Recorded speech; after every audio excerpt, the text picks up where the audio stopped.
பையன் பர்த்டேக்கு நாத்தனார் வந்து ட்ரெஸ் வாங்கிட்டு வந்தாங்க. வேட்டி சட்டைன்னு கேட்டுக்கிட்டே இருந்தான். சரின்னு அவன் வாங்கிட்டு வந்தால் இவளும் கோச்சிப்பாள்ல, சின்ன பிள்ளை தானே, அவளுக்கு ஒரு கெவுன் வாங்கமேன்னு அவளுக்கு ஒரு கெவுனு அவளுக்கு கரெக்டாக இருந்தது. சரி உன்னோட ட்ரெஸ்ஸை போட்டு பார்க்கலாமே அப்படின்னு இவன் ட்ரெஸ்ஸை போட்டு பார்த்தா வழக்கம் போல் பத்தாம ஆயிடுச்சு. ஐயோ போச்சு, பத்தாம ஆயிடுச்சு, பயந்துக்கிட்டே எடுத்தாங்க. அதே மாதிரியே பத்தாமே போயிடுச்சு. சரி இப்போதைக்கு மழை வேறு பேஞ்சிகிட்டு இருந்துக்கு, வேறு மாற்ற முடியாது. இப்போதைக்கு இதை நீ போட்டுக்க, 1ஆந்தேதிக்கு அப்புறம் நான் உனக்கு வேறு ட்ரெஸ் வாங்கிட்டு வந்து தரேன் புதுசாக, அது க்ரீன் கலரு இன்னொன்று நல்லாயிருக்கும் அப்படின்னு. அதேமாதிரியே பார்த்தா பத்தவே இல்லை. சரி எப்படியோ போட்டுச்சு. ஆனால் கரெக்டாக ஃபிட்டாக இருந்தது ட்ரெஸ்ஸு. அவங்களே ஃபுல்லாத்தையும் போட்டு விட்டுட்டாங்க. கண்ணாடி வாட்சி எல்லாமே வாங்கிட்டு வந்தேன். ஆனால் இதுக்கு துண்டு கிடையாதான் இந்த ட்ரெஸ்ஸுக்கு. முன்னாடிலாம் சின்ன பிள்ளைங்களுக்கு வேட்டி சட்டைனா சட்டை வேட்டி எல்லாமே இருக்கும், துண்டு எல்லாமே இருக்கும். இப்போ இது இல்லை போல். போட்டதும் பாருங்கள் நல்லா கரெக்டாக ஃபிட்டாக இருந்தது. ஆனால் ஜம்முன்னு. அப்புறம் அவங்க அம்மா வந்து பார்த்து என்னடி இது பத்தாமல் வாங்கிட்டு வந்துட்டேன். நாங்கள் கரெக்டாக தான் இருக்குது, பரவாயில்ல விடு அப்படின்னு சொன்னாங்க. சரின்னு உட்காந்துட்டு இருந்தோம். அப்புறம் அவங்க தாத்தாவும் வந்துட்டாங்க. அவரும் வந்துட்டார் பர்த்டேக்கு கேக் வெட்டுறதுக்கு. அவர் வந்து அப்புறம் கரெக்டாக சரி பண்ணி விட்டார். அப்புறம் தாத்தா வந்தாலே என்னை பேத்திக்கு ஒரே குஷாலு தான். எப்போதுமே இவர் அவங்க ஃபேவரெட்டு. வா 2 பேரும் டான்ஸ் ஆடலாம், வா வா இப்போ வேடிக்கையை மட்டும் பாரு அப்படின்னு என்னார்.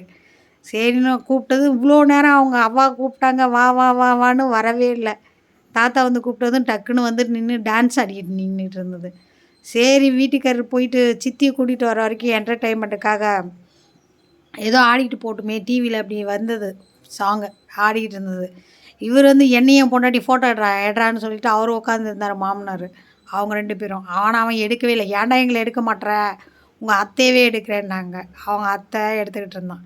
சரிவா இன்னொரு பாட்டு போட்டு டான்ஸ் ஆடுமே அப்படின்னு சொல்லி 2 பேரும் பார்த்தாங்க. ஆனால் என் பையனுக்கு பிடிக்கலாங்க பாரு, கோவத்தில் கத்துறான், டான்ஸ் ஆடுற, படிக்கிறதுக்கு துப்பு இல்லை, என்னடி டான்ஸ் கிழிக்குதுன்னு. அவங்க கடந்த நான் லூஸ், அவனுக்கு போறாம நீ வாமான்னு சொல்லிட்டு அப்புறம் உட்காந்துக்கிட்டாங்க. அப்புறம் சித்தி பொண்ணு எல்லாமே வந்துட்டாங்க.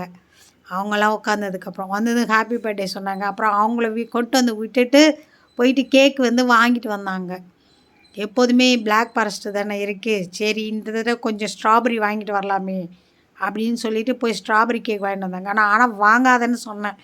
பிளாக் ஃபாரஸ்ட்டுன்னா நல்லாயிருக்கும் சாப்பிட. ஆனால் இது வந்து 200 கூடுதல் வேறு, 700 வேணான்னு நான் ஃபோனை போட்டு சொல்லி மறுபடியும் இதே வாங்கிட்டு வந்தேன். நான் ஒரு பீஸ் கூட திங்கலை இதிலேருந்து கேக் எடுத்து. கேக்கு அவங்க அத்தையை உட்காந்து பிரித்தாங்க. ஸ்ட்ராபெரி கேக் பார்க்குறதுக்கு மட்டும் நல்லா அழகாக இருக்குது. அப்பா எல்லாம் ஃபுல்லாக க்ரீம். கையை மேலே வைக்காத, ஹேர் ஸ்டைல் கலைஞ்சிருவோன்னாங்க. சரி அழகாக இருக்கு அடிச்செல்லாம், நீ போய் கேக் வெட்டுங்க அப்படின்னாங்க அவங்க அவ்வா. உட்காந்து அப்புறம் நாத்தனார் ஹஸ்பண்டும் மழையில் நனைஞ்சிட்டே வந்துட்டார். எல்லாருமே ஓரளவு செட் ஆகி அசம்பிள் ஆகி அப்புறமா கேக்கு வெட்டியாச்சு. என் வீட்டுக்காரர் ஃபஸ்ட்டு ஓட்டிகிட்டு இருந்தார். அப்புறம் அவங்க நாத்தனார் வந்து ஓட்டிக்கிட்டு இருந்தாங்க. அப்புறம் பாப்பா எல்லாருமே அப்புறம் கேக் ஊட்டி கலாய்ச்சிக்கிட்டு இருந்தாங்க. எல்லோரும் எடுத்து வச்சுட்டு அப்புறம் நாத்தனார் ஹஸ்பண்ட் வந்தாங்க. அவங்களுக்கு போய் கொடுத்துட்டு வாடான்னு சொன்னதும் அவன் போய் கொடுத்துட்டு வந்தான் ரக்ஷனு. அதெல்லாம் பார்த்துட்டு மாமனார் ஒரே ஹாப்பியாக இருக்கிறார். அவர் முகத்தை பாருங்கள், எல்லோரும் இருந்தாலே ஹாப்பி தான் அவர் வாங்கிக்கிட்டார். மழை ஒரே வெளியே தூருன்னு தூருது செம்மையாக. இந்த நேரத்தில் மழை 7 மணி ஆச்சு, 30ஆந்தேதி நாங்கள் கேக் வெட்டக்குள்ளே. அப்புறம் பக்கத்து வீட்டில் இருக்கவங்களுக்கு கூப்பிட்டோம், அவங்களே வந்தாங்க. அவங்களுக்கும் 2 கேக்கு கொடுத்தாது. பசங்கள்லாம் நின்றுட்டு இருந்தானுங்க இவங்க கூட விளையாடிக்கிட்டு. அப்புறம் எல்லாம் கேக் வெட்டி முடிச்சாச்சு. அப்புறம் நாத்தனார் வந்து நான் கிளம்புறேன் சாமி, ரொம்ப டைமாச்சு அப்படின்னு சொல்லிட்டு கிளம்பிட்டாங்க. அப்புறம் மாமனார் உட்காந்துருந்தார். நீ வந்து எனக்கு கேக் கூட்டுமா அப்படின்னு சொல்லி அவரே ஹாப்பி பர்த்டே டு மீ அப்படின்னு சொல்லிவிட்டு அப்புறம் அவர் பாப்பா கையால் வாங்கி கேக் கூட்டிக்கிட்டார். இது ஏன்டி எடுக்கிற, இருந்தாலும் பல்லே விளக்க மாட்டாருன்னு அப்புறம் மாமியார் கொடுத்தாங்க. அப்புறம் எல்லாம் உட்காந்து பேசிகிட்டு இருந்தோம். முடிஞ்சு